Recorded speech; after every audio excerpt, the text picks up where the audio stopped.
Penelope Wade and her paper, Repurposing Throwaway, the Tarot of Madame Marion Bloom. Okay. Okay. Now, Penelope's is an enthusiast. Her art responses to James Joyce include a 200-page, 2-volume detritus illuminated Ulysses guide, a 78-card collage Molly Bloom tarot deck, and soon a 163-page tarot companion. Her contribution to the 2017 Toronto conference was published in the Bread Loaf Journal, Writings from the School of English, where she also provided cover art. In 2021, she hosted a Tarot and Literature Zoom workshop series for the Zigzag Lit Mag, which she also co-edits. Her aesthetic commentary can be seen in Peter O'Brien's art book, The Echo is Where. And she lives in Vergennes, Vermont. Sorry if I didn't pronounce that correctly, where she and her Shih Tzu, Leppy, I hope I got that too, practice meditation, divination, and curiosity over judgment. That's good priorities there. Okay, so Penelope. Thank you, Nathan. All right, so I'm going to try the share screen. Here we go. Oh, the moment. That pregnant pause. Here we go. Fantastic. All right, repurposing throwaway, an OmniScientific approach to Joyce adaptations. So a couple of little housekeeping definitions that people were telling me, oh, but we don't know. Hermes, who is the god of communication and of lies, he's a psychopomp. He's able to span worlds. He's able to go to Hades and Olympus. He carries the Molly, he gives it to Odysseus so that he's inured from the temptations of Circe. He carries the Thrysis or the Caduceus. And so hermeneutic is the power that Hermes gives to human beings to interpret text. And hermetic is the power that the secret knowledge that Hermes gives to us in the occult arts, such as alchemy, theosophy, magic. And mercurial, as in mercurial mulligan, just means a sudden shift in mood. So here's a little too much piece from my first attempts. So repurposing throwaway is a creative art response to Ulysses, whose impacts are environmental, political, hermeneutic, critical, and also magical. So let us consider what little chance Stephen has. On the map for an astronomical death count in the hard times of 1841 through 1851, the Irish were regarded as little more than human landfill. They lacked a literary leader, a Shakespeare, who could shape the narrative of national identity. So nobody can find me an image of this, but I saw this beautiful graffiti in Dublin in 2012 that said, "I don't mind you looking down at me, so long as you're looking at me." Joyce, as Stephen Dedalus, the unrecognized artist, feels discarded. So I wanted to talk a little bit about the midden heap and the garbage pile, because contemporaneous to Joyce's, oh, great car alarm. Oh, the city, this is like the urban landscape for all modernism. I love it. So the Oxyrhynchus papyri continue to be texts that were found in a garbage heap outside of Alexandria, Egypt. And so what they've found out environmentally, in this, they found older versions of Euclid's Elements. They found Sappho poems. They gave us new Homer. And in 1904, contemporaneous with our story, we have all of these things being brought up out of the garbage piles and into a re-classic mode. And so I'm sort of obsessed with that in my art project. So that means that I found out that if you put text, like newspaper, in a garbage pile, it would be preserved for, they think, thousands of years. So I thought it was a little bit of a Joyce joke to think of newspaper always needing to be repurposed or recycled so that you can print anything now. It's just a little bit of what I've done before, but I'm going to continue. This two-volume, voluminous 200-page bricolage notebook guide to James Joyce's Ulysses, richly illuminated with materials others had thrown away. The project celebrates the joy in Joyce, appreciating the interplay of text, image, the ephemeral with the classic, and the lost or revised morsels found when reading and rereading Joyce.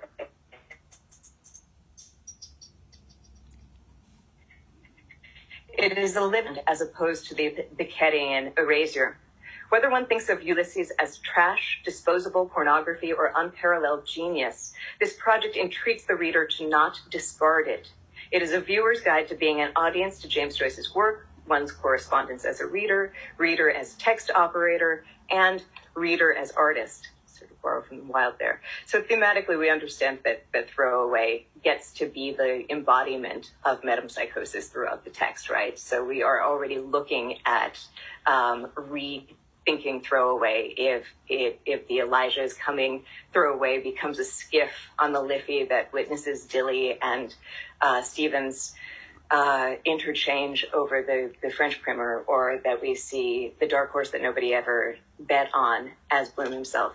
And so to find this Korean postcard and have it obviously be James Joyce to me, some of these visual parallels and parodies that come out of things. So we are changed. I'll get to that in a second. We are changed when we read Joyce. And when we are different, we might see differently.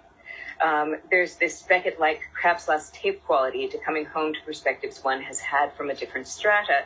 I'll sometimes go in to make a note and find that I've done it before, or find that I had a totally different view on what it was. So in prose, the guide is a rich tapestry and chimera, part extensive letter to my wandering father in Dublin, part heavy-lifting textual analysis, part flaneur tour guide, highlighting personal and favorite haunts in the text, part epic simile and epic form with several strata of micro and macro narratives. Each episode strives to emulate Joyce's narratives, shifts and allusions, and secondary schemata symbolism. A bricolage-encrusted notebook richly illuminated with Throwaway means that it has postcards from a bin in the social studies department of my school marked "Throw Out," advertisements, wrappers, junk mail, promotional materials, coffee shop literature, and even a discarded library copy of Joyce's Ulysses, to name a few sources. It deepens the ontological and paleontological levels for unpacking this inexhaustible novel. One need not turn away from it, nor in this art, it gives it an alternative mode so that one need not turn aside and brood. For the first 17 chapters, I shackled myself to certain artistic manacles when compiling my Ulysses guide. I said, buy nothing but tape. For my fodder material, I plumbed the depths of recycling bins and so forth. I investigated every consumable and tried to find images that related to the text, the theme, the commentary, describing my own imagination, literal and figurative illumination. I was ready to receive Joyce, to highlight Homeric parallels, episodic idiosyncrasies, Gilbert, Lenati schemata. Each chapter was distinct in tone, image, ink color, and style. So I just wanted to talk about sort of the fetishism of garbage. And this came to my attention when I was, by a friend of mine who's in the room, but when we were talking about art at Antwerpen, the idea that Francis Bacon, who died in 1982, in 1994, his studio, dust motes and all, was transported and recreated in Dublin. And so this idea of the artist and the artist workspace, the artist heaps and piles and modes being a real part of the art itself. So let's look at it. Here we have Wandering Rocks, The Organ is Blood. You can see that it's all about intersections and lines, so you can see levels of lines, levels of high and low brow. You can see ancient Greece and ancient China, and you can see maps of all over. And then that's on one level. These 19 vignettes are going to come out. So here we have it, the blood as repurposed alcohol and ducts and ways in that way. We have an emulated map a map of Dublin with its Liffey that really echoes the image of the alcohol. We have then another strata. We have the metempsychosis of a yoga for everybody, and we have like yoga and how that's taking to the streets and the 5th anniversary. We have try every route, and it keeps going. And there are even little pockets and ways of playing within the text. So that's just one page example. So I thought with all of that kind of work, I'd be able to really rest on my laurels and shop this to every Joyce conference in perpetuity, except that was for 17 chapters. Now I'd love people, and it would be really cool to even have in the chat, to think about what the visual representation of the 18th chapter would be like, and how much pressure there could be in trying to do this. I mean, number one, her symbol is the 8, and she's on her back. So it's basically you have to visually represent all time, all space, all possibility. My name is Penelope. There's an apocryphal family story about my mother going into labor when she was taking her exams on Joyce at Davis. There's just pressure. So a visual response to chapter 18, begging a stratospheric level of mastery, art, expression, and complexity, I needed a medium vast enough to fulfill the creative drive to emulate and really interpret Joyce and go back again and again, right? So I became that medium. So here it is, and I think that's it would be hard for some of you to find, but I call it the text that launched 1,000 shifts. Here is the cartomancy part of chapter 18. God, yes, wait, hold on. He was on the cards this morning when I laid out the deck. Union with a young stranger, neither dark nor fair, you met before. I thought it meant him, but he's no chicken. Nor a stranger either, because my face was turned the other way. What was the 7th card after the 10 of spaces for a journey by land? And there was a letter on its way, and scandals too. The 3 queens and the 8 of diamonds for a rise in society. Yes, wait, it all came out. And 2 red 8s for new garments. Look at that. And didn't I dream something too? Yes, there was something about poetry in it. So here I am in Mexico with the tarot of Marion Bloom, all completed. And, oops. So repurposing Throwaway, the tarot of Madame Marion Bloom, see versions and versions, adaptations, extrapolates the cards Molly may be using to perform her cartomancy in chapters 5 and 18, respectively. Each of the 78 cards plumb the depths and symbolic meanings through quotes from Ulysses. Part on self-conscious flim-flam, pseudoscience, Jungian psychology, textual analysis, noetics, and personal mythology, the project invites almost inexhaustible inquiry. Now, hermeneutics itself is based on a balance of masculine and feminine principles, and Molly's really holding up the fort for female perspective. But remember, masculine and feminine principles in hermetics isn't gender; it's about quality of perhaps perspective. And so, in each of these 78 readings, for most of them, I've given both a yin and a yang way into the quote and way into the card. So when you are reading the tarot of Madame Marion Bloom, you may use whatever tarot techniques you've developed. Note, however, the intuitive clues from Ulysses. Molly does the 10-card Celtic cross in chapter 18. She has, I was in the wrong spot. She has a spread of queens on the bed in chapter 5. Zoe Higgins gives a past, present, and future when reading Stephen's face and palm in chapter 15. Not only have I done a reverse engineered analysis of these readings, but I have built on them for this deck and this project. So I had to become I had to learn all of these things about tarot. It was a really fun reading list. So I'm going to bring you to the very fun part, the interpretation of the cards. And so many people are familiar with the Rider-Waite deck. This is Pixie Smith, who was Yeats's brother's lover, and well, everybody's lover, but real Golden Dawn stuff. So we have the Fool, and we have what we think of the classical Fool.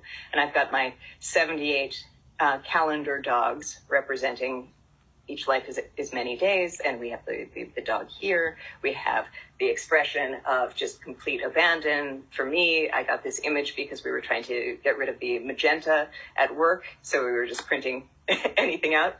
So it's, like I said, the fun part. So our deck commences with Bloom's revealing inquiry to Stephen in chapter 16. I don't mean to presume to dictate to you in the slightest degree. Why did you leave your father's house? To seek misfortune, was Stephen's answer. Although Bloom is the protagonist of the deck and the novel, the transposition of role, Bloom setting off in the journey in the form of the master, not the seeker, it should belie the expectations of a linear narrative. In doing so, it is my hope that this dislocation will be enough to set up what I call Dedalin reversals and help the reader to interject his or her own experience into the novel. If the querent can see the cycling of each character into the many tarot roles, perhaps she may see the transmigration of each reader into each role at various stations of the novel's journey. Stephen answers that he has left his father's house not to quench terrestrial hylic appetites, not to better himself, not to seek his fortune, but to be an automatic prodigal son in the artist and Dedalin reversal, to seek my misfortune. Here we literally see the interjection of the symbol S for Stephen in a colloquial misfortune, to seek misfortune. It is truly a foolish and, in the novel's timeline, a besotted answer. Stephen is drunk.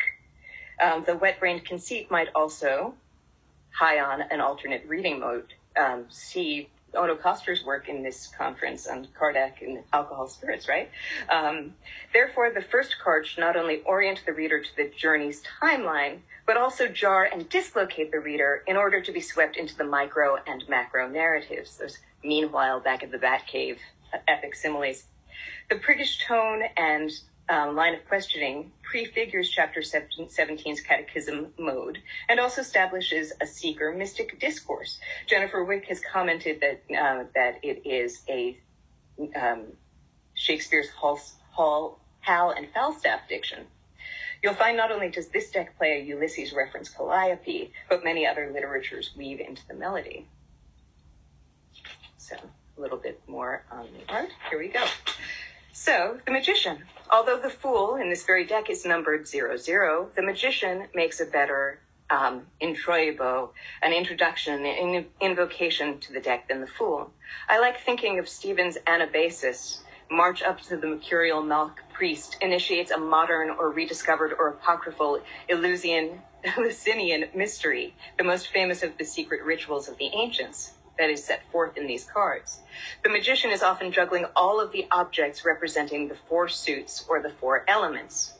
The razor and mirror are a collapsed hermetic yin-yang.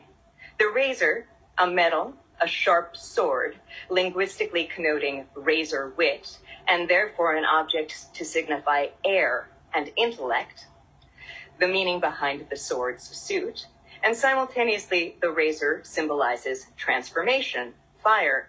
An unshaved becomes shaved and is given a younger prepubescent face. So therefore the razor is also a wand. The mirror, resting on a frothy lather bowl like Aphrodite rising from the waves, is a simultaneously earth, materially. It is the discs because it is polished sand. And it is also the reflective emotional object symbolism for water or cups, broadly exemplified by its synonym, a glass. The 78 cards of tarot comprise 22 major arcana, also called trumps, 40 minor arcana, and 16 royal cards. Various sources believe tarot's etymology can be traced back to the Italian for foolishness. In a September 1932 letter, Jung said of the Penelope chapter, "The 40 pages of non-stop run at the end is a string of veritable psychological peaches." Jung championed the use of tarot cards and asserted in a 1933 lecture, "The cards combine in certain ways, and the different combinations correspond to the playful development of mankind." Joseph Campbell's Hero's Journey, the concept of the monomyth, posits that there is one human story, and that is played out in infinite variations. Jung loved the tarot because these archetypes, these overarching categories of role, get to be shuffled. The major arcana depict the fool's journeys through various archetypes, roles, and spiritual progresses and regresses. The fool's ordinal number 22 or 0 emphasize the tarot and the fool's journey's cyclical nature. Papist and Crowley transposed the letters in anagram from tarot to rota and emphasize the feel and of the tarot. Ulysses' themes are also so cyclical in nature. So I think this is the tarot card that sort of explains the tarot. Every life is many days. Day after day, we walk through ourselves, meeting robbers, ghosts, giants, old men, young men, wives, widows, brothers in love, but always meeting ourselves.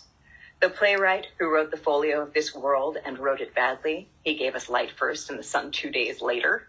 The Lord of all things as they are, whom the most Roman of Catholics called Dio Boia, hangman God, who is doubtless all in all of us.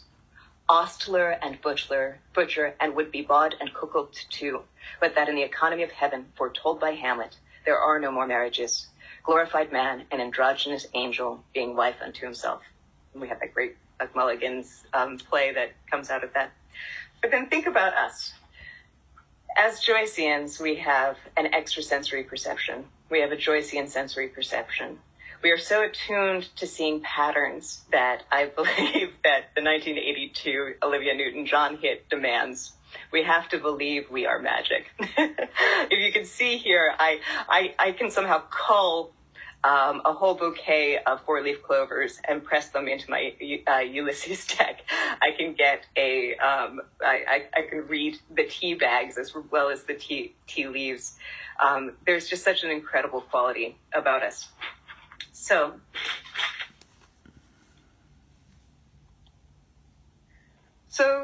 maybe not a Shakespeare, but we have the two most bandied around quotes that Joyce has about this work are the most magic-y things I've heard.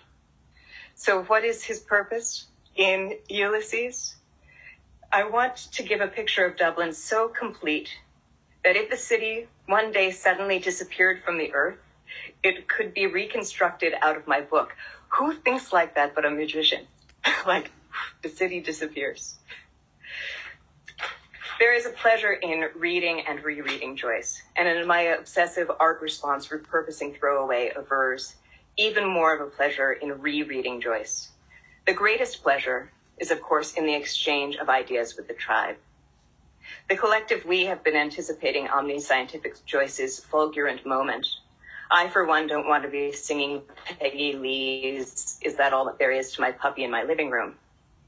So I'd like to give an invitation that those who want to keep the conversation alive, that we can certainly find a time for free tarot readings, and I'll put my email as my name, but I just want to keep it going.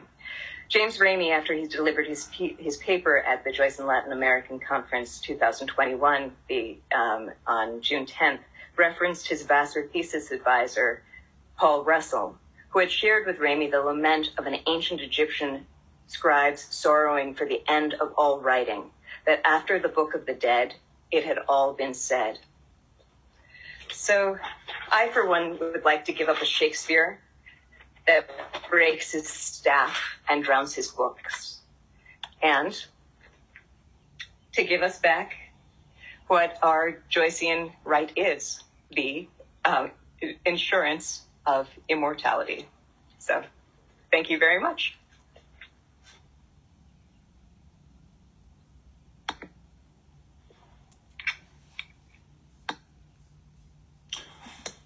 Okay, thank you, Penelope. I just loved that. I can't tell you. That was wonderful. We're going to, in the interest of time, move on to yours truly. And I'm going to share